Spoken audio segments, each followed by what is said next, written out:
Today, I'm going to talk about the Roth IRA versus the traditional IRA when you're making a last minute contribution for your 2018 taxes. I'm going to go through which account you should use, the Roth or the traditional IRA, how much you should save, and how do you make the contributions for 2018 when you're already in 2019. If this is your first time at our channel or you haven't subscribed, click on the subscribe button at the bottom. My name is Travis Sickle, Certified Financial Planner with Sickle Hunter Financial Advisors.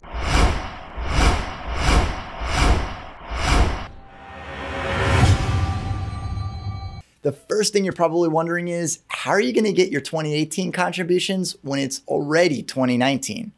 Well, the nice thing is you can make your contributions up until the April deadline for the previous taxable year. So you have until the April filing deadline to make that contribution and you can mark it off as 2018. Now you know the tax rules, so now let's compare the Roth IRA versus the traditional IRA. And I'm going to give you a quick primer on how the two work so you can make an informed decision. The Roth and the traditional IRA have different tax rules, and that's really what you should focus on when you're looking at the Roth or the traditional IRA, because both can have the same investments inside of them. So we're not going to focus on the investments, we're just going to focus on the type of accounts and how they're taxed. So let's start with the traditional IRA. The traditional IRA for the Roth and the traditional IRAs, so we'll use the Roth over here and we'll use the traditional IRA over here. With the traditional IRA, it's going to go in pre-tax. So this is going to lower your taxable income this year or this taxable year. So for 2018, if you put money into the traditional IRA, it's going to reduce your taxable income as long as it's deductible below a certain income limit. So this is going to go in pre-tax. It's going to grow inside of it tax deferred. And then when it comes out, it's going to come out as ordinary income, and that's in retirement. If you take it out before retirement, there could be a 10% penalty.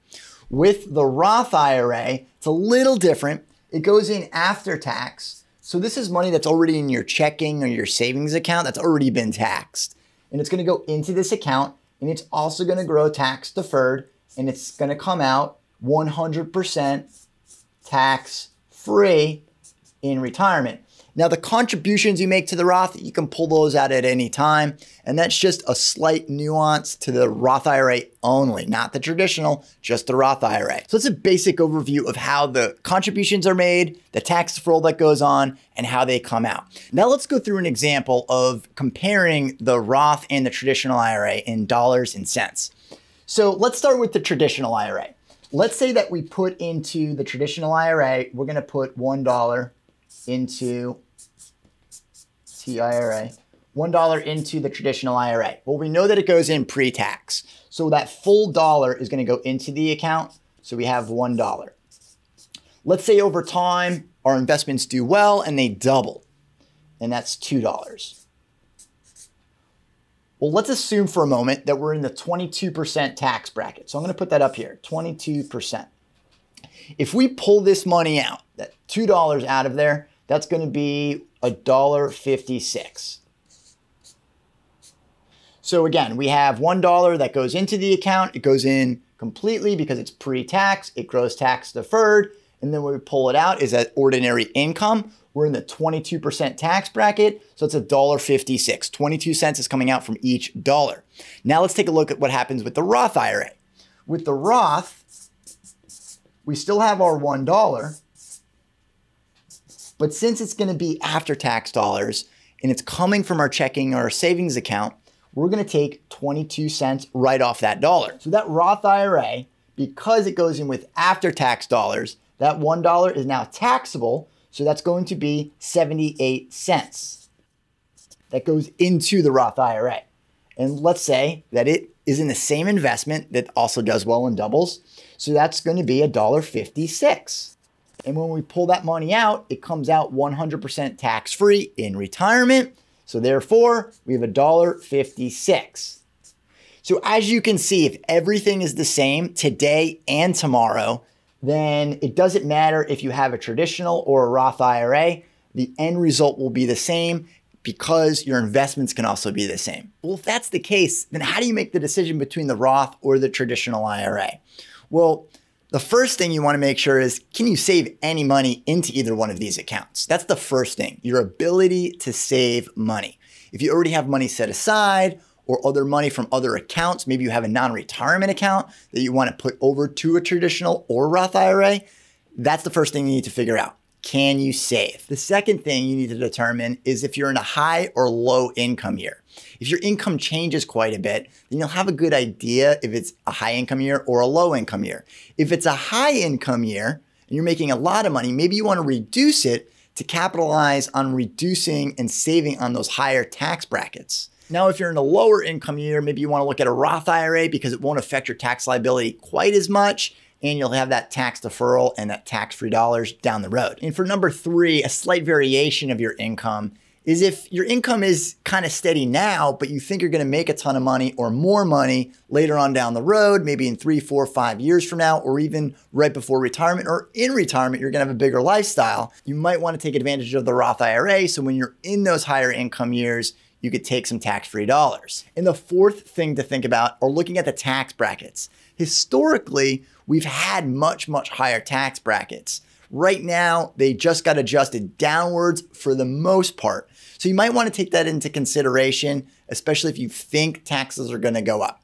But having the diversification of both the Roth and the traditional IRA could kind of give you some leeway to make that decision down the road. So if you have a ton of money in the traditional IRA, maybe you want to start funding your Roth IRA. And the fifth point when you're thinking about which to use, the Roth or the traditional IRA, can also come down to the credits, the deductions, and any other programs that you might get some money back or get some assistance. For example, your healthcare subsidies might be dependent on your income level. Now, if you put money into a 401k or a traditional IRA, that's going to help reduce your tax liability today and qualify you for some other programs. So you want to look at your whole taxable situation and all the programs that are available to you before you make that decision. So it's not cut and dry with every case which you should use. It's a Roth or a traditional IRA. All right, let's go through some examples so you can see the difference in how your taxes will play out on whether or not you contribute into the traditional IRA